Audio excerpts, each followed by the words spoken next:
Dios les bendiga, queridos hermanos de Teología Paulina. Venimos prácticamente ya concluyendo con esta serie que hemos titulado Contra los judaizantes el Shabbat. Hemos venido explicando por qué los argumentos que los judaizantes y los adventistas del séptimo día utilizan para forzar a los gentiles a guardar Shabbat son incorrectos. Hemos analizado varios pasajes. No hemos refutado los pasajes porque la palabra de Dios no necesita ser refutada. Lo que hemos desenmascarado es la exégesis que los judaizantes hacen de los versículos más frecuentes que utilizan para poder crear un caso a favor del Shabbat. Ahora, luego de que hemos refutado sus principales argumentos, queda armar un caso a favor de que los gentiles realmente no estamos obligados. Realmente la pregunta es, si ya dijimos por qué los argumentos judaizantes no son válidos, ahora falta contestar esta pregunta. ¿Por qué los gentiles no estamos obligados a guardar Shabbat? Y déjenme decirles que en realidad son 4 argumentos los que nos permiten entender por qué nosotros los gentiles no estamos obligados a guardar ese mandamiento. Primer argumento, porque la evidencia veterotestamentaria, es decir, la teología del Antiguo Testamento, sobre todo la Torá en el Decálogo, es claro de que el Shabbat es un mandamiento para los hijos de Israel. Esto es importante entenderlo. En la Torá, los mandamientos no son para todos. Hay mandamientos que son exclusivos para los hombres, otros para las mujeres, otros solo para los levitas. Habían mandamientos que exceptuaban a ciertas personas. Por ejemplo, en Deuteronomio se dice de que los hijos de Israel no podían comer de los restos de una fiera que había sido devorada, una bestia que había sido devorada, pero que sí se le podía dar al extranjero o que los extranjeros inclusive lo podían comprar y podían vendérselo a otros extranjeros, pero los hijos de Israel no podían hacer eso. Como pueden ver ustedes, es claro que no todos los mandamientos que se dan en la Torá son para todos. Hay mandamientos específicos, inclusive para los príncipes de Israel, etcétera, etcétera, etcétera. La teología veterotestamentaria nos demuestra que el Shabbat es un mandamiento entre Dios y los hijos de Israel y no es para todas las naciones. Así lo dice de forma literal el Decálogo.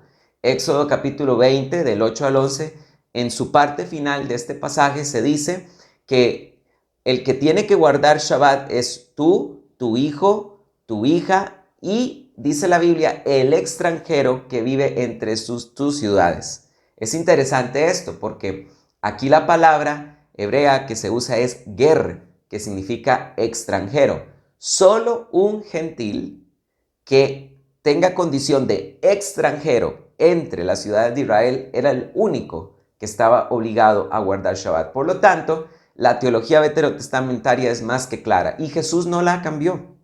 Jesucristo en Mateo capítulo 5, versículo 17 dijo, yo no vine a abrogar la ley, sino vine a cumplirla. Cristo no vino a dar un discurso diferente del de Moisés. Si Moisés dijo claramente en la Torá que el Shabbat es solo para los hijos de Israel y que no es para todas las naciones, porque así se dice de forma literal en el Decálogo, el 4.º mandamiento. Señores judaizantes, ustedes que dicen que nosotros quebrantamos el 4.º mandamiento, más bien son ustedes el que lo quebrantan, porque ustedes lo cambian con su tradición.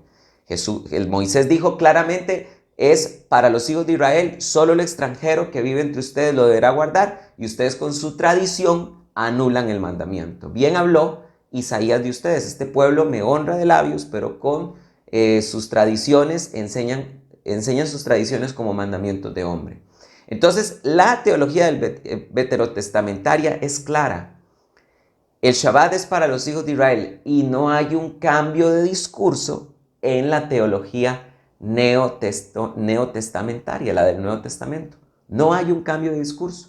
Ni Jesús, ni los 12, ni Pablo dijeron, bueno, es verdad que la Torá enseña que el Shabbat era para los hijos de Israel, pero ahora nosotros decimos que ustedes los gentiles también. No existe ese cambio de discurso en el Nuevo Testamento. Entonces, ese es el primer argumento, la teología veterotestamentaria. El segundo argumento, la segunda evidencia es la evidencia histórica que encontramos en el Nuevo Testamento. No aparece un solo versículo en el Nuevo Testamento donde encontremos gentiles, ojo lo que voy a decir, convertidos al Mesías que guarden Shabbat. Uno solo. No hay un solo pasaje que diga eso. Por lo tanto, proponer que los gentiles convertidos al Mesías tenemos que guardar Shabbat es proponer una práctica extraña al registro histórico que el Nuevo Testamento nos presenta. Argumento número 3. La comisión apostólica.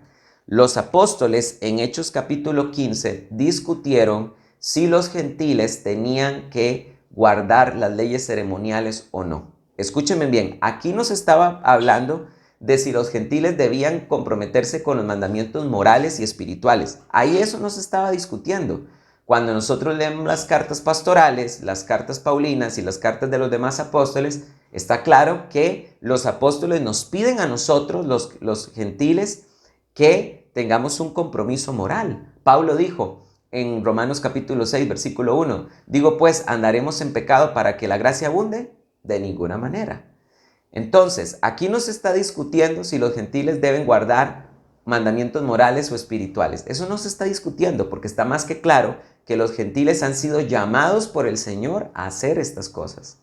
Tampoco aquí, como los judaizantes nos quieren extrapolar y hacer una eisegesis, tampoco aquí se está discutiendo si los gentiles deben guardar o no las leyes orales, la halajá, por el amor de Dios. No hacía falta un concilio de Jerusalén para discutir algo que Jesús había enseñado claro como el agua. Mateo capítulo 15, Marcos capítulo número 7 dejan claro que Jesús condenó la tradición oral. Jesús desechó la tradición oral. No hacía falta un concilio para eso.